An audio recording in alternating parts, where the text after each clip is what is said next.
Welcome to another episode of Learning Strategies with Kate Benson, the International Director for Education of the Society for NLP. NLP stands for Neuro-Linguistic Programming, which is basically hypnosis disguised as NLP. Oh dear, one of my big cats has found a way to enter the room. But we were not waiting for one of my Norwegian forest cats. We were waiting for Kate Benson. So let's no longer wait. Here she is, Kate herself. Hi, Kate. Hello, Joost. Hello, How are you doing? Huh? Yeah, I said we're doing good. Lovely to see your cat. Saw a picture of her the other day on Facebook. Yes. They're very beautiful cats. So welcome. We're going to do part 2 of questioning, or how to ask thought-provoking questions. So it's not about interrogating the enemy so far. That's right. That's what we're going to do. We're going to carry on from last week. I don't know if it's part 2, but we're going to carry on thinking about questions, thinking on purpose using questions. Very good. That's what I think we're going to do. And we have a number of viewers who are also with us last time. For instance, Jane. Hi, Jane. Good to see you. And Yvonne, Jean, Katelijne, all very well welcome. We ended last week with homework. Yes, we did. So let's see if we can actually look. And what was the homework? Can you remember?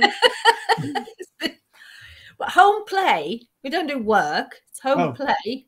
Yes. Well, have you got my slides there? I forgot to remind you, but I need the same slides as last week. Because I had another one added on, which we didn't get to, which is what we're going to do. Okay, so what we did, just as a quick reminder, what we were talking about, because there might be a few people who weren't with us last week, we were looking at questions that provoke thought. Most questions don't do this. Most questions are about, have you got your coat and you do want a sandwich and various other banal things. But actually, when we're in a learning environment, what was our homework? What? I'm coming to the homework. Give me a moment. Yes, I know, but as an example of a non-thought-provoking question that teachers ask, right. of what the students ask. What was our homework? The homework? I forgot. Yeah. It was home play. It wasn't compulsory. We're not doing a course. They haven't paid for this. This is all about, exploring. So what we were looking at were these different categories of question or thinking about what reason we have for asking a question, if you like. So we were saying that, the questions can be about the purpose. They can be about complexity. They can be about information gathering. They can be about the implication of what somebody's learning or what they're discovering. And it could be about interpreting what it is. And there was another slide as well, moving on swiftly. Oh, dear. That one? Yes, that's good. Yeah. Caught me unprepared. Well, we this is all about moving the learning from a very surface level to a deeper level of understanding. And when I say learning, just as a reminder, I'm not talking about classroom learning here. I'm talking about learning about life, yourself in a coaching situation, your business, if it's a business scenario, a presentation, if it's sales, all of those things are learning opportunities. So, it's basically about your brain learning stuff, not the particular environment where your brain is learning. Exactly. It's not context related. It's right. So we also want to explore, we might want to explore what it is that we've discovered, that an alternative point of view might be, what the relevance of this is, what the accuracy is, what the precision and what the logic is. And those are all about part of my thinking behind this list is that there is so much information out there. Right. That unless we develop these critical thinking capacities to think about what we're being presented with, then we have a very stupid population in front of us. We do. And not here, generally, people who not here, not our viewers. No, not our group. No, everyone except our viewers. Everybody else except for our group here. That we have, that we're done. This whole plethora of information, just taking information on board without critically appraising it, thinking about it, provoking thought about it, makes for dumb people. Yes. And in the same way, asking dumb questions gets dumb answers. So we, often people go like, well, my group, they didn't seem very inspired, or they were a bit turned off today. Well, ask some decent questions and you might inspire them. You might turn them on a bit more.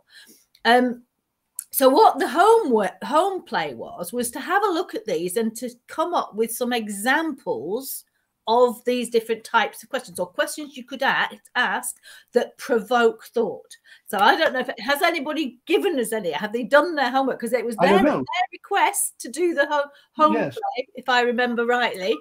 So have we got some examples, guys and girls? So all the viewers who did their homework, please enter your question that you came up with in the chat, and we'll see whether we have a compliant group or not. Well, I'm still battling with my You're still battling with your technology. Not so little pussycat. Catalina has, yes, she has, but we're looking forward to see it. In the meantime, while we'll wait for Catalina her sample question, well, I was thinking about it after the show last week, and I still think, and I know they don't want to go there, but all the conspiracy people, they try to use thought-provoking questions to get people turned on to conspiracy theories.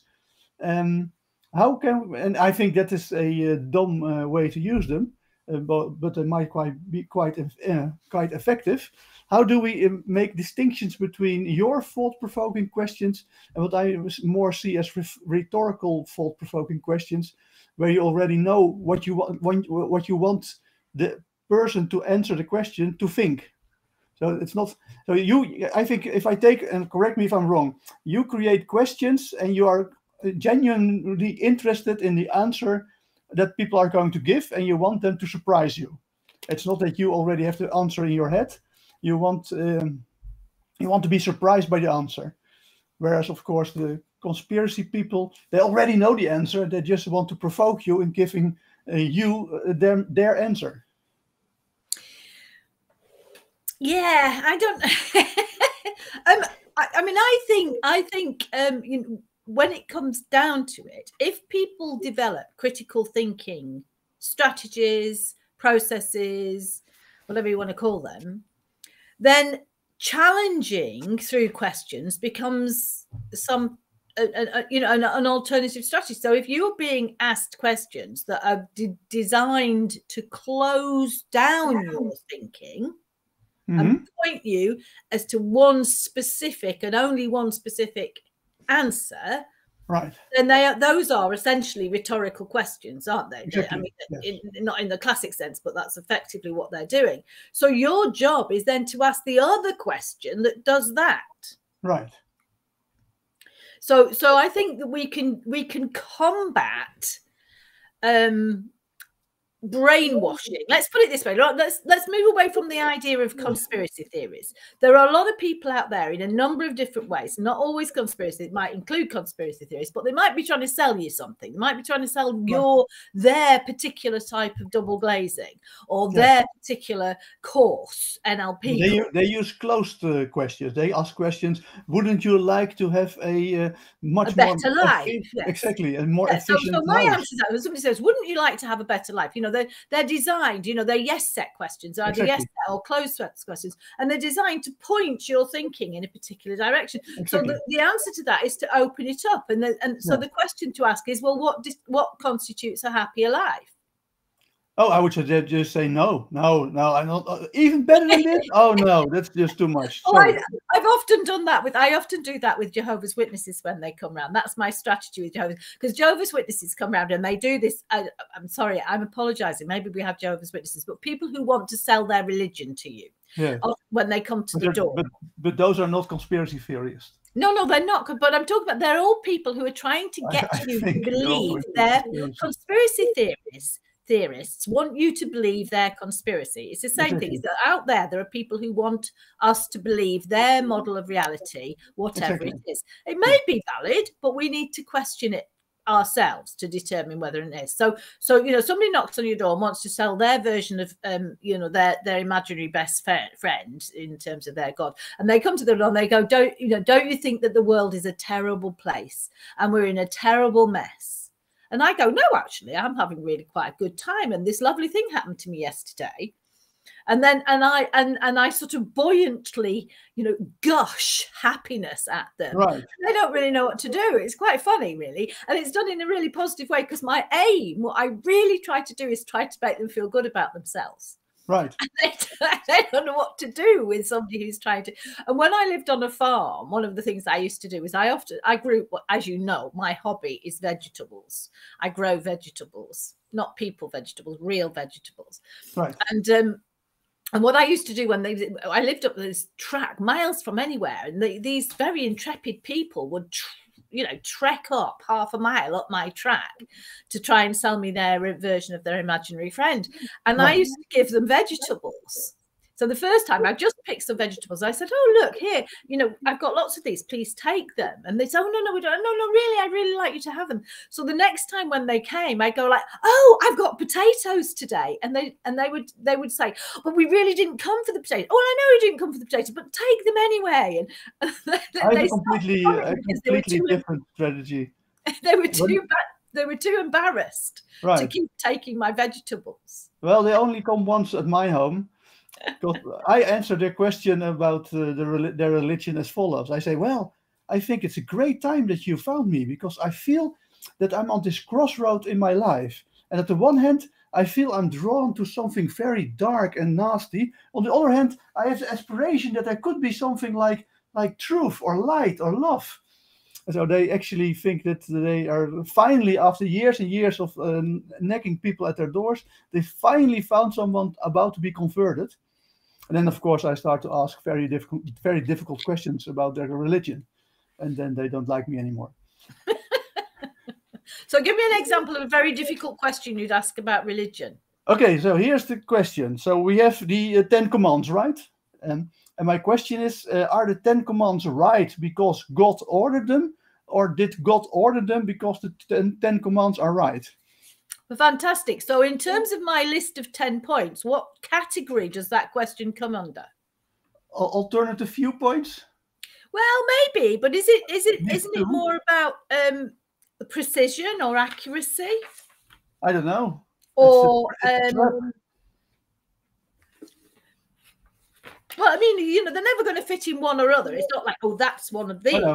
But that's also about implication and interpretation, isn't it? So you're asking somebody, what's the implication of this, the 10 commandments, and how are we interpreting them? Yes, and again, whose view is it from?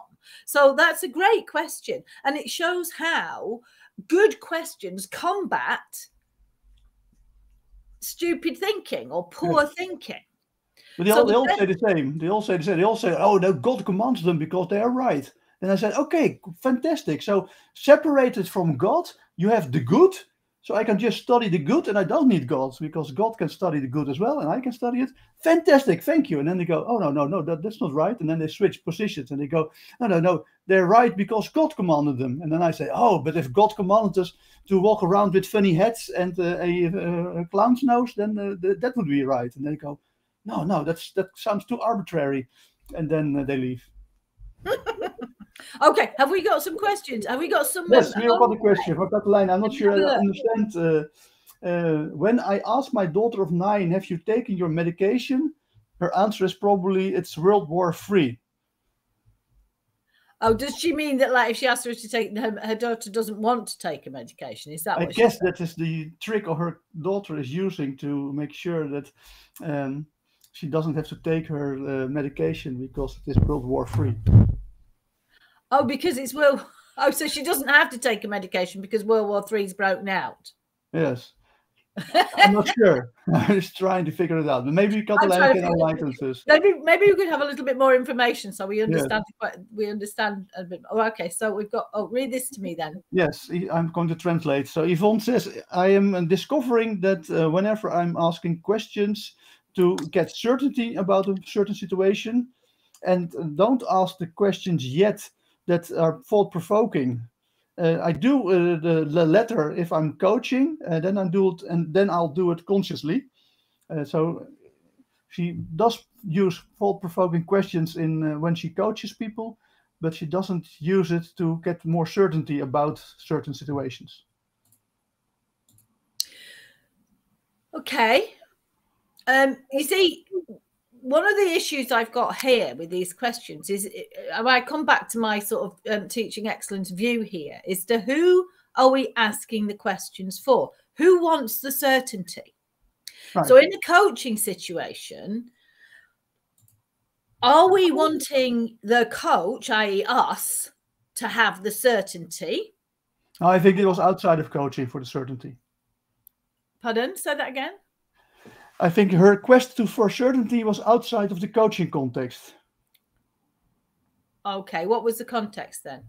I don't know, something else. Something else. Okay. Well, well, the question still applies. Who is the certainty for? Yeah, just for herself. Because is it for you as the teacher or the trainer or the coach or the parent, or is it for the learner, the child, the client, the whatever? And I would argue that it's not really that important what you think. It's really just important what is happening for the student or the learner or whatever. So the question, if it's useful for that person to have certainty about something. So, we know in NLP that, we want to be able to utilize the state of certainty at times. Do you believe the sun will rise in the morning? That sort of thing. Because we want that sense of, that state of certainty to utilize in a process or to gain something, whatever. So I can see that there are times when we want to create or enable the person to feel very certain.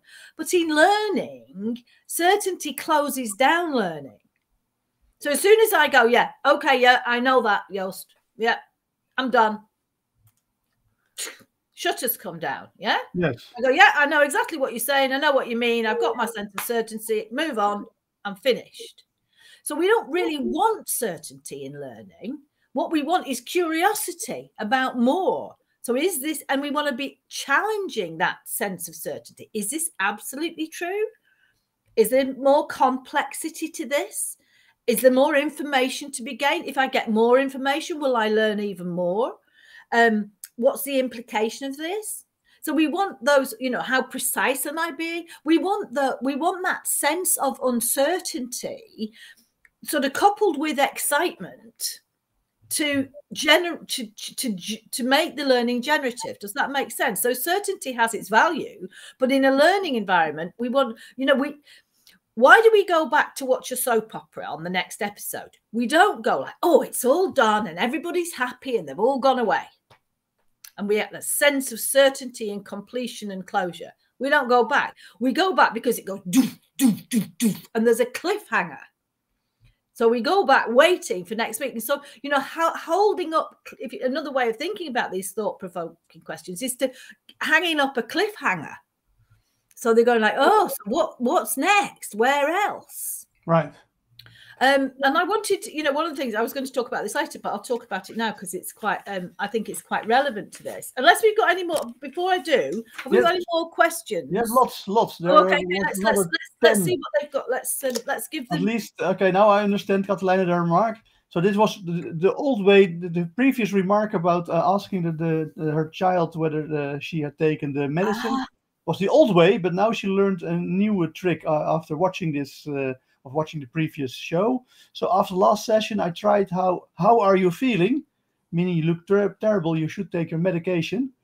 And then to my great surprise, immediately grasped the idea and took her medication. No war. Oh, it was win-win. It was not the World War III with her daughter. It was the World War III with her daughter. Not. I thought. That's how I interpreted it, but that's maybe because I've got children, and that's.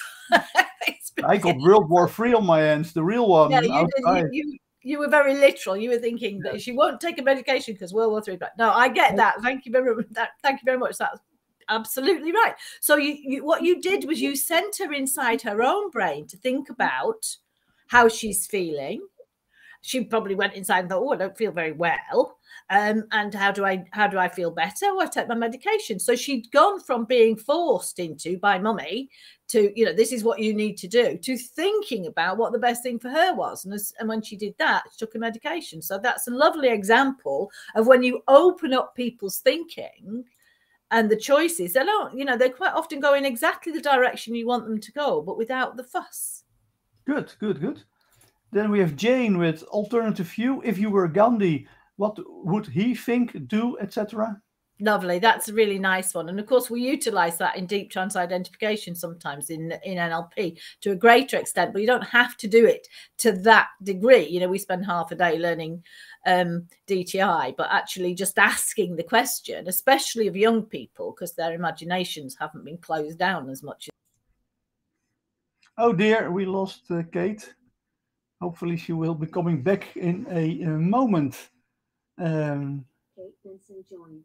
And Kate is back again. Good. Oh, sorry, I don't know what happened then. I think, was it my internet connection went down? I don't know. It was Boris Johnson. Boris, yes, he's state opening of Parliament today. So yes, asking people, what would this person do? What would that? That's a very good way of getting people to take another perspective. If you were a Martian, what would you do? If you walked into this situation without knowing anything, how would it seem? All of those are third positions which make people take an alternative view. It's a very simple way of doing that, actually. And also remember that whatever subject you're teaching, in whatever that means, you're still teaching skills. My lovely student who said that the curriculum is the subject is the Trojan horse for learning. It's what carries the learning. So if you're teaching art, for example, I'll use my bottle of water as a utilization here. If you say to somebody, okay, here's, can you draw that? How, whatever. And then you said, what would it look like if you were standing over it? What would you see and draw then? And what would you see and draw if you were underneath it? What would you see and draw? And what would you see and draw if you were around the other side? That teaches perspective in terms of art, but it also teaches different viewpoint thinking. So whatever we teach, we can, the way we ask our questions will enable learning to be generative. We talk in NLP about generative learning, but most people don't understand what it is. Most people just think it's somehow connecting it into your life in the future, which it is, but it's also about building transferable skills. Right. Skills that can be taken from one context and utilized in another context. So any more questions? I like yes. Jane. Thank you, Jane. Another one from Jane, relevant. How can understanding this relate? ... Yeah, absolutely. So you take what you already know and relate that to a different environment. She's getting the hang of this. Well done, Jane. I like people to do their homework. I invited a lovely couple a few years ago. Huge debate. They didn't know what to do with me. Okay, I can understand that. Oh, Jane. Petition. How can I determine the correctness of this? What resources are available and can I find to increase clarity? Yeah, one of the things I would say, which we're going to touch on in a minute, is when we're looking at how, because these questions about what we're going to ask about, and we're going to look at how we ask them in a minute. And one of the things that I would say is avoid run-on questions.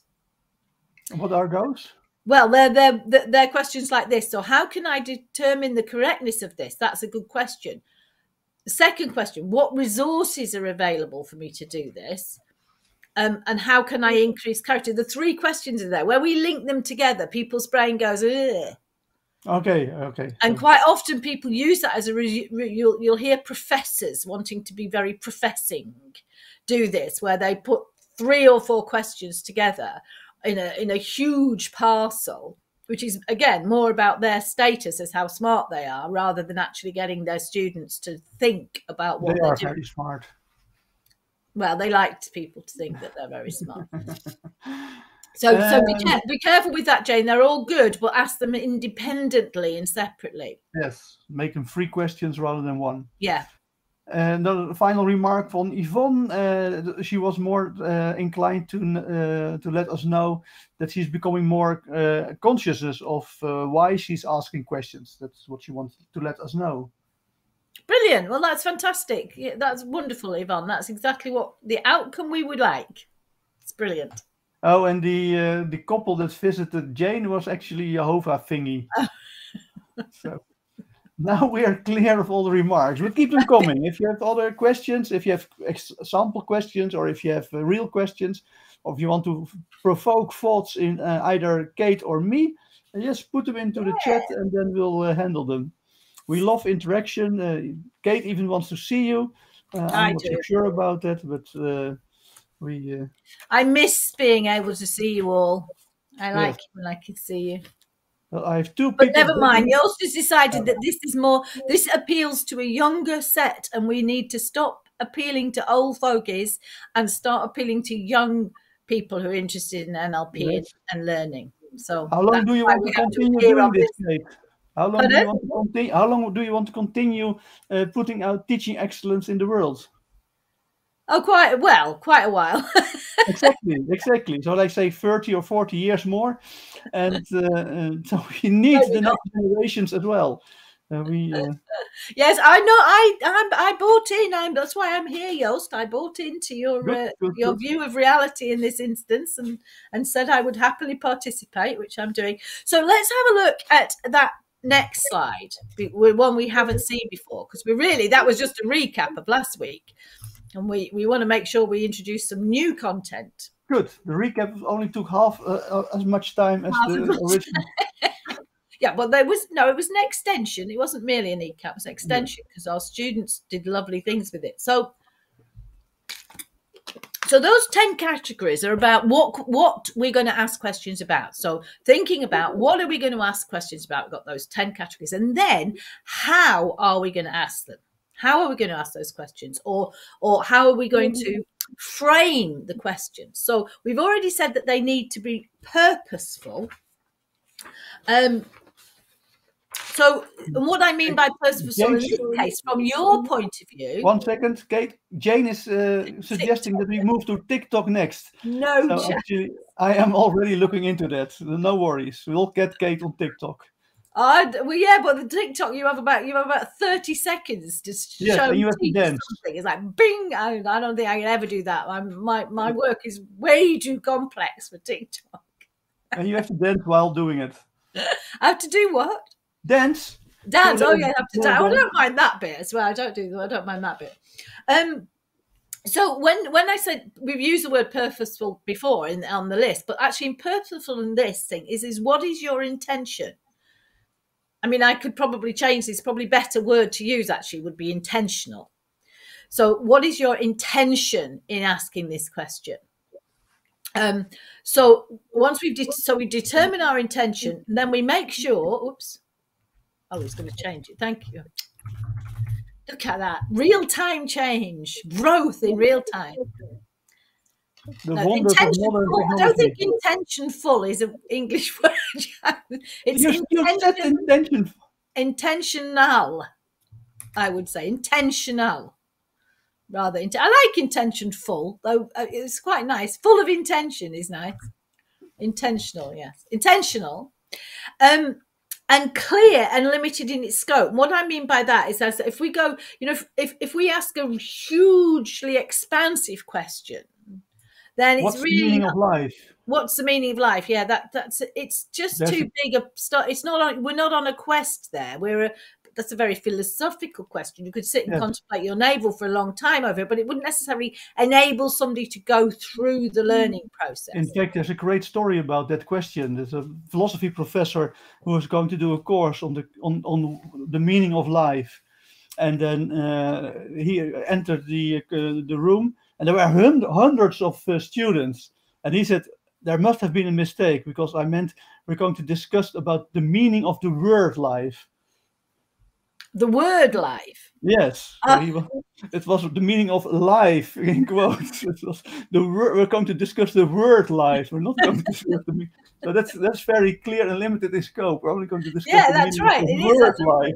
That's a really good example of limited scope. Yeah, I like that. That's brilliant. So we want to, we want to be clear about the question, and we want to be limited in its scope, so that we can begin to logically sequence somebody's thinking. We can help them to follow through the steps into a sort of deeper and more meaningful process, rather than throwing them in. We call this, in education, we often call this scaffolding. So we scaffold the questions so that it makes it accessible for the student, and depending on the level of the student's abilities, or level of where they are at that moment in time, we want to scaffold it in a different way. So that's it. We use scaffolding as well to create this natural progression from where we are to where we're going, and to adapt the questions to the right level of learning. And I don't mean how bright or stupid people are, but how much they know already. Right.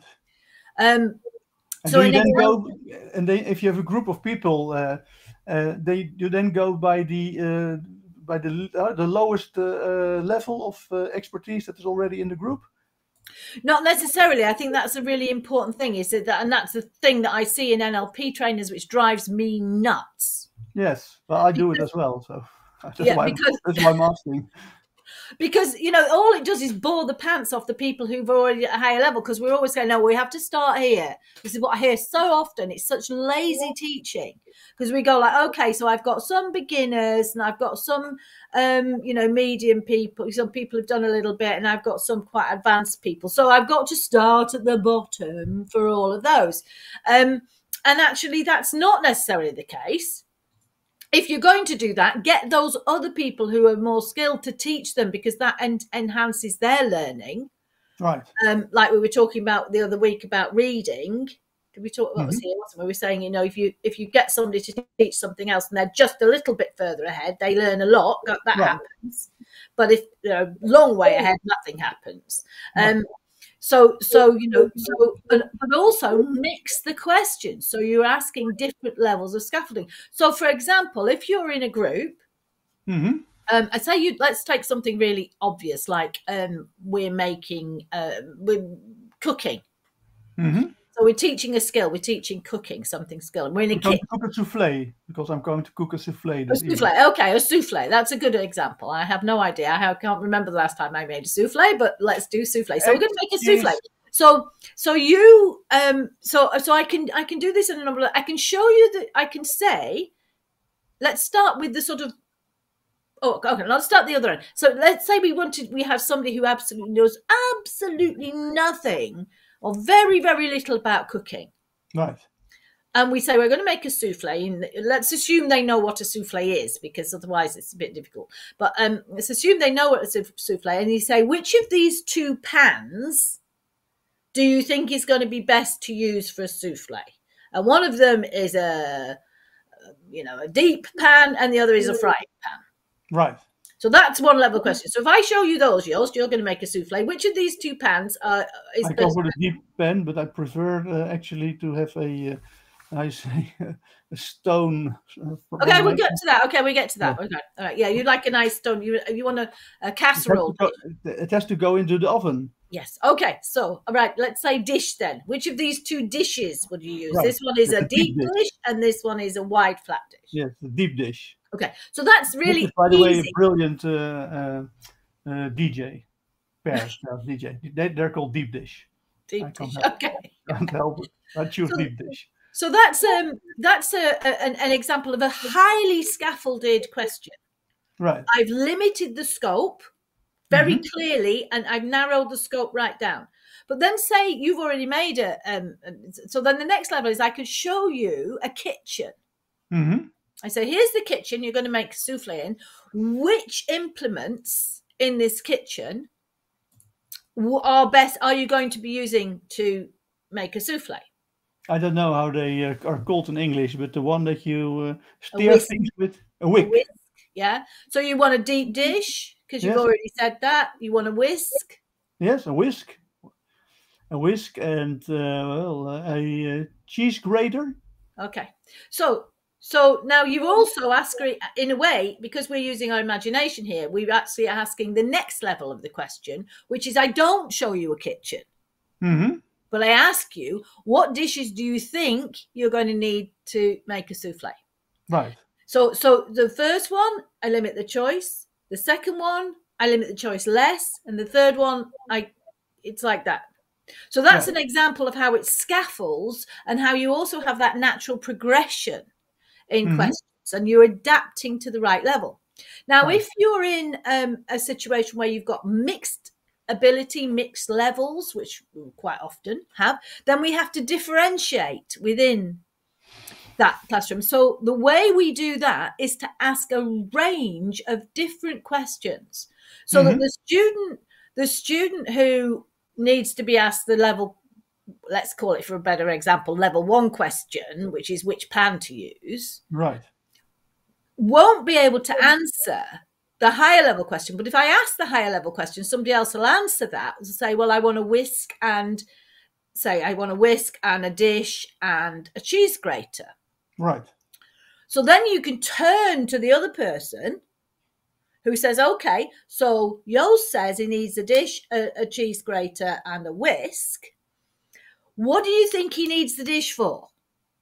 Right. What do you so then you're enabling, you're including, this is the last category, you're being inclusive in your questions by making sure that all the different levels get different questions asked of them. Now, then people will naturally select the question that is challenging and interesting to them. So the person who's being asked, is it a whisk? Do you want to whisk this dish or this dish? Will go like, oh, well, it's obvious. I'm not even going to answer that. It's obvious. Right. Yes. But the other person will answer it. So you become inclusive with that question. And it's how you engage and get people on board with you as a teacher and a trainer, so that everybody thinks that they're going to get something from you because you're going to ask a range of questions. The other thing about inclusivity is that people think differently. Right. And people think at different speeds. So quite often we get a situation where, yeah, well, almost certainly, yes, almost certainly to be different brain types. So what happens often is you get this quick fire thing going on, where it's how quickly you can answer makes you the smartest in the class. Right. Me. If we always take the first response, yes, we're always going to get those. Answer. We're going to get those very quick thinking people. So I have a little ruse for this, because what I say to people, my thing is I say, well, some people think quickly and some people think deeply. So I'm going to give you a minute to think about it. So I'll pose the question and then wait. And for every second that you wait, the quality of the answer improves. So if we move away from sometimes quick fire is nice because it gets the energy going. But if we move away from quick fire, answer quickly, you get deeper and more thoughtful answers. Right. And this is particularly important in mathematics. We seem to have this thing in maths that the faster you do maths, the better it is, the better a mathematician you are. And actually, that's not the case at all. The deeper you think about maths, the better the mathematician you are. So if we give more time, we get people who don't normally step up to answer because they don't think quickly enough to answering questions, and we get a much better range of thought in the group. That's if you're working in a group. But it's the same. Pardon? Can we try this out? I have a great question in this regard. Okay, yeah, well, you can try it out, Jos. We always like to test your skills as a trainer. So we have this excellent example that I use often in my training. So we have an hotel with infinite number of rooms. And we have an infinite number of guests, each guest in one room. And now a load of Japanese tourists arrives, and it is an infinite big bus. And there are an infinite number of Japanese tourists. can we place this infinite number of Japanese tourists in our completely booked hotel? And you get 1 minute to think about it, because some people think fast and other people think slow. And of course, for the viewers, give us your answer. Can we add another infinite number of Japanese tourists in our fully booked hotel with an infinite number of rooms? It's a great question. Well, great puzzle. Let's call it a puzzle. It's a quest. I like it. It's a quest, you see. It's actually mathematics. But that's a great example, yo. So it's exactly, you know, that it's a bit complicated, I have to say, because it's not quite a question. It's more of a puzzle or a conundrum. It's very clear. Can we book another infinite number of Japanese tourists in our hotel that is fully booked with infinite number of rooms? I like this example better than that one about the train journey and crashing into people, which I never liked that one, but I like that. That's also great. I see that Ron is here. Hi, Ron. Good to see you again, Ron. But I think Ron has a mathematical background, but he was at least a very fast thinker, because he was the first one to infinite. And, okay. So what have some of them said then? Because I can't see what's. So Ron says basically yes, we can. That's what I would have said. Yes, it's infinite. Yes. Jane says yes because it's infinite space law. Yes, but how do we have a follow-up question? How are we going to go about it? Which procedure are we going to use to actually? Because the answer is right. Yes, of course. If we have a fully booked hotel with infinite rooms, then we can add another infinite number of Japanese tourists. That's no problem. But the question is, how are we going to go about it? Catalina says, hotel can't be full. It has infinite rooms. Well, sorry to disturb your worldview, Catalina, but even hotels with infinite rooms can be fully booked if we have an infinite number of guests. Yvonne says, yes, we can, but we need social skills to make it a success. Everybody needs to give space. Yes, very close to the real answer. But so the question becomes, how do we deal with it? But now, can I just say here, now what's happening here is another, if you like, this is another what's the word I'm looking for? A pitfall of trainers. Because this now becomes a game called Guess the Right Answer, or Guess What the Trainer's Thinking. Right, which is a different game from getting the person to think for themselves. So now we're playing this game because you said there's a right answer. So now everybody is trying to guess. It's like, I've got the answer in my head. You have to guess what it is. No, yeah, it's not my answer. This is mathematics. Okay, well, that's fine. And that's all right. But do you see what I'm saying? Is we can get yes, I understand what you're saying. The thinking of the trainer, if you like. Yeah, well, this is actually, because we were talking about mathematics. This is discovering. So this is Ron's answer. Let guests double their room number, and let guests already in the hotel go to the new room. Yes, this is very close. I think this works also, but the one that I learned. So you see an alternative right answer, even though it's not my answer. So the answer that I learned at the university was, we have all the because we have an infinite number of guests, but we also have an infinite number of even and uneven rooms. So we let all the people in the uneven rooms move to the even rooms. So now we have only a hotel fully booked with people in the even rooms, and we have an infinite number of uneven rooms left over for the Japanese infinite number of Japanese tourists, and they can just move into all the uneven rooms. So yeah. And you can actually prove that if you move another infinite number of guests into a fully booked infinite hotel, that infinity is actually bigger than the original one. These are called cardinal numbers, and they're a very important branch within mathematics. But you can see, even though you thought that I was looking for the answer in my head, Ron came up with a way to do it, because I think an infinite but my question is to you, Joost. Yes. Would you have accepted Ron's alternative answer if I hadn't pointed out to the no doubt, because that's the great thing about mathematics. You can't have a difference of opinion on mathematics. People often mistake logic errors for no, we have just a difference of opinion. No, you can't have a difference of opinion on mathematics. Mathematics is mathematics. Either it is provable right or it's wrong. There is no other way about it. And Ron's way is perfectly fine. And that is basically what he is saying. You look at your room number and you move into the room number that is twice your size, and you open up an infinite number of rooms again. That's perfect answer. I would have agreed with him completely, because it's mathematics. Who am I to say that this is wrong? That I would be ashamed. I would be ashamed. Marvelous. See, that is what Ron's always saying. Distraction from the topic, but also interesting, in my opinion. It's not a distraction. It's an example of how you can learn mathematics.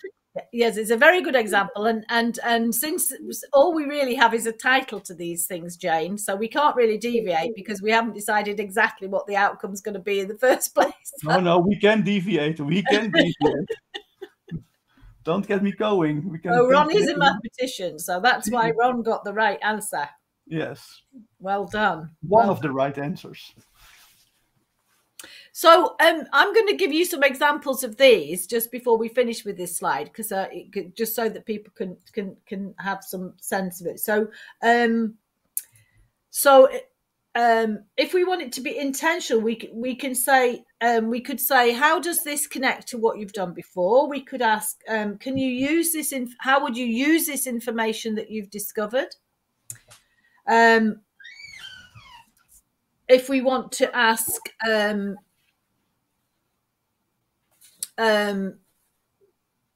if we want, well, we've already I'm going to stop there because we've already looked at that clear and limited scope and how you scaffold those things. Definitely, I want to talk about something else, so we can lose that slide unless anybody's got any more questions about it. Oh, that's better. Oh, and that way around too. Yes, so then you have more space for you. And do you? I don't know. You're the same size on my screen. I got half of you and half. Yes, but I have the questions thing in front of me. So. I see. My right nipple is hidden. Oh yes, I see what you mean. Yes, yeah, but I've got ABCNLP above my head here. Ding. Yes, but that is a crown. That's my crown, like that. Go like that. Exactly. Yeah. Okay, so I thought the other thing that I was going to just tell people about, because they can go to send them on a quest. Quests are good. Yeah, a questions at quest. And so one of the most interesting for me pieces of work that's been done on questions, which is beyond just the specifics of how you ask which question, whatever, which is the minutiae, which NLP gets into quite often. And at some point in the future, we'll look at that. But this was these two sessions were really about that whole meta questioning questions. And one of the best pieces, pardon? The meta strategy of questions. Meta strategy for questions, yeah, exactly. And one of the best examples of these in terms of research that I thought I'd just talk about, because some people may be aware of it, some may not, is the Hole in the Wall project, which was began. What year did it begin in? 1999. It was started in by lovely minds, Professor Sugata Mitra, M-I-T-R-A. And he started the Hole in the Wall project, which was a really simple thing in that they just put a computer, like an ATM machine, so you couldn't walk off with it, in a hole in the wall in a very poor area of Calcutta. Mm-hmm. Oh, New Delhi it was, not Calcutta. And watch what happens from their office windows. Right. And there's two parts to this, really, because the first part, which most people are aware of, the famous part of the research, is that these fabulous, the kids, mainly the boys, but the kids generally started to crowd around this new piece of equipment. And they learned how to use it really very quickly, without any instructions. And these were non-native English speakers, and most of the internet is in English. Mm-hmm. And he charts how they learnt, what he observed them doing, because they could literally see them from the window watching them. So it was a sort of real-time anthropological study of how learning happens, really. So it's a fascinating piece of work. And one of the things that they realised that, the kids, they did a number of things. They shared information. That was the most important thing. That they very quickly divided into the knows and the know-nots. Right. like the haves and the have-nots. But the difference was that the know-knows shared with the know-nots. Yes, Because they that learned sounds very like quickly. how I learned English in the 80s, because we had these home computers at the time. I think the ZX Spectrum is probably the most Yes, famous ZX Spectrums, yeah. in the UK. But I had an Atari and the Amiga and stuff like that, and nobody was helping us, and we just had to figure out everything ourselves. And yeah, of course, we love to share. And shared it. And so that was the big thing, is what they learned was that if they shared, they didn't lose the knowledge, they gained knowledge. So there were all sorts of various key things that they shared knowledge. They gave all the icons and things, they gave their own names to. So the little timer that turned over with the computer thinking, they gave them a Hindu name for a drum, because it looked to them like a drum, and the cursor was an arrow, and they created a language around it. But they learned English, so they learned this, and they learned English, and they learned all the programs that had been loaded onto it. Right. And then, of course, they sort of reached and they learned how to send emails and do this. So the purpose of could they learn to use a computer in the same way that you did and whatever was proven very quickly. But then it was, well, how do we now get them to utilize this for their learning? And they did this by asking smart questions. Okay. So they would simply pose I just went and had a look at some of the original questions. They would simply pose a question. Mm-hmm. And the questions were very much designed for questing. So how does hair grow? Right. So they have to go out onto the web and figure out all the things. And they basically found out a whole load of stuff about DNA and cell structure and all sorts of things. And came back and said, well, we only found out about DNA and cell structure and the difference between humans and animals and whatever, because they asked a questing question. And I've done this actually as a who, what, where, when, and how set of questions. So that's a what question. Who was Pythagoras and what did he do? Right. So very quickly they came back with all sorts of information, loads of stuff. What did he do? They were also talking about, his different theories. And of course they learned to use the theories as well, because they discovered the theories. Then because it didn't ask what did he invent or what did he do? Well, use this or how to use that, whatever. The ones that were least successful were questions like where is. So where is the Gobi Desert? Only took them about 10 minutes. Right. Whereas others, why do people have babies? That's a great question, because it goes like all over the place. You could go, in almost every field. You could philosophy, biology. Pardon? Do you remember the answer? Because I want to know. Oh no, there is an answer. There's a whole load of stuff, and I just really, so simply asking a really smart question got these kids used. They started off.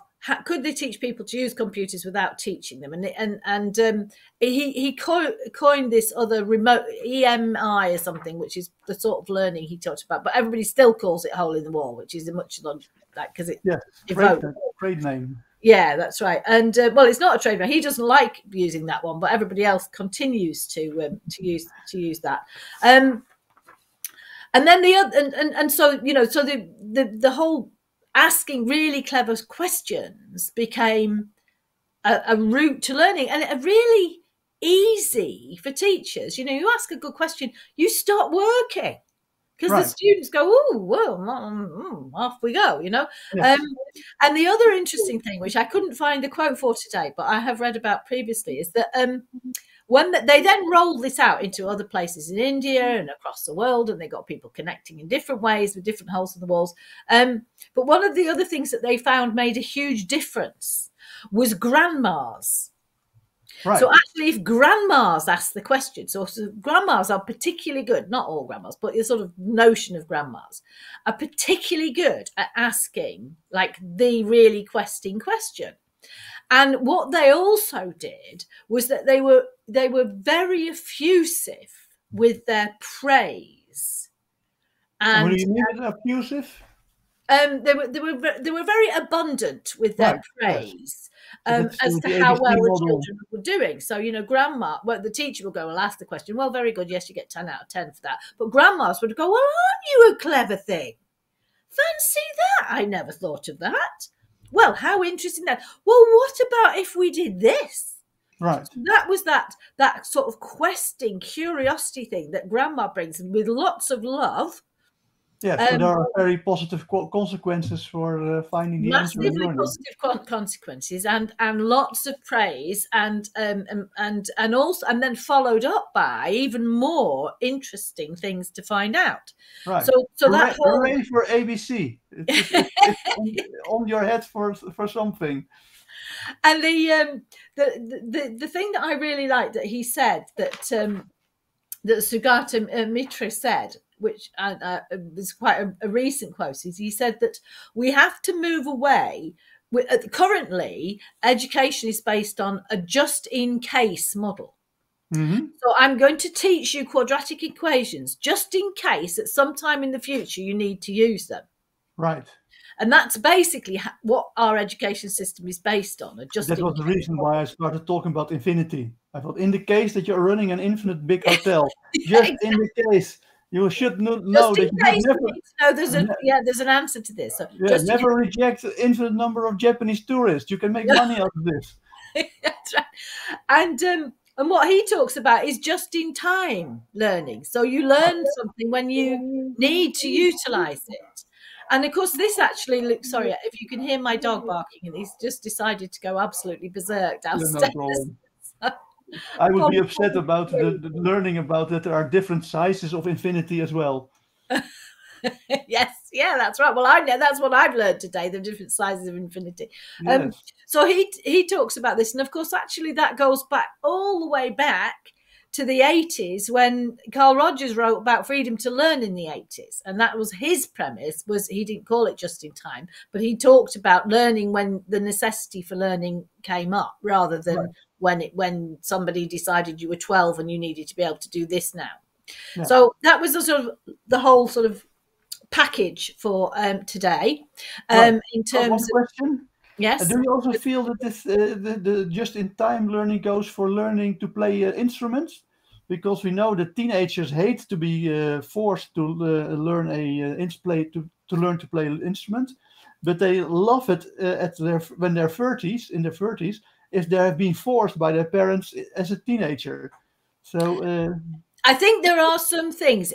And what you have to determine is there are some things that it's best not to wait completely for. So some fundamental, if you like, what we call the mastery skills,